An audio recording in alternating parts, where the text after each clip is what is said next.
Remedial biologi tentang bakteri. Bakteri dalam bidang kesehatan. Bakteri juga dapat memberikan manfaat di bidang kesehatan. Antibiotik merupakan zat yang dihasilkan oleh mikroorganisme dan mempunyai daya hambat terhadap kegiatan mikroorganisme lain. Senyawa ini banyak digunakan dalam menyembuhkan suatu penyakit. Beberapa bakteri yang menghasilkan antibiotik adalah sebagai berikut. 1. Streptomyces griseus menghasilkan antibiotik streptomycin. 2. Streptomyces aureofaciens menghasilkan antibiotik tetracycline. 3. Streptomyces venezuelae menghasilkan antibiotik chloramphenicol. 4. Penicillium menghasilkan antibiotik penicillin. Dan yang terakhir yaitu Bacillus polymixa menghasilkan antibiotik polymyxin. Selanjutnya, bakteri dalam produk pangan. Selanjutnya ada peranan bakteri. Peranan bakteri yang menguntungkan yaitu pembusukan. Contohnya Escherichia coli. Berperan dalam siklus nitrogen sebagai bakteri pengikat nitrogen yaitu Rhizobium leguminosarum yang hidup bersimbiosis dengan akar tanaman kacang-kacangan dan Azotobacter chlorococcum. Penyubur tanah contohnya Nitrosococcus dan Nitrosomonas yang berperan dalam proses nitrifikasi menghasilkan ion nitrat yang dibutuhkan tanaman.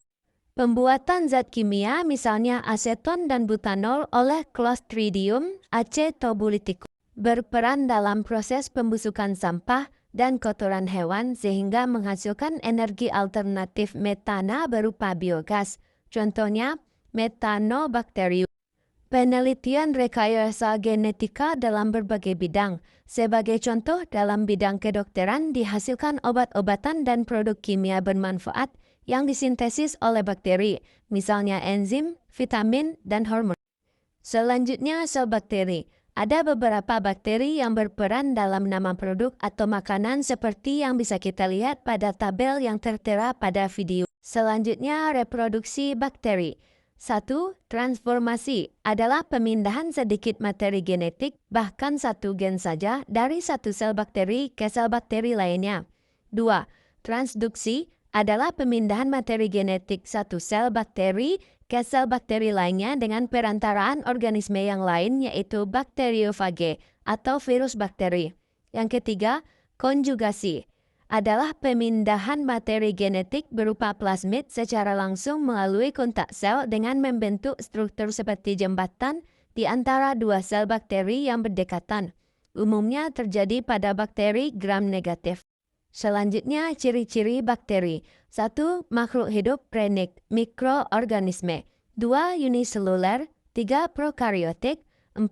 Umumnya tidak berklorofil. 5. Hidup soliter, sendiri atau koloni. 6. Bila lingkungan ekstrem membentuk endospora sebagai bagian alat pertahanan diri, dinamakan massa Darmans. Dan yang terakhir yaitu struktur sel bakteri.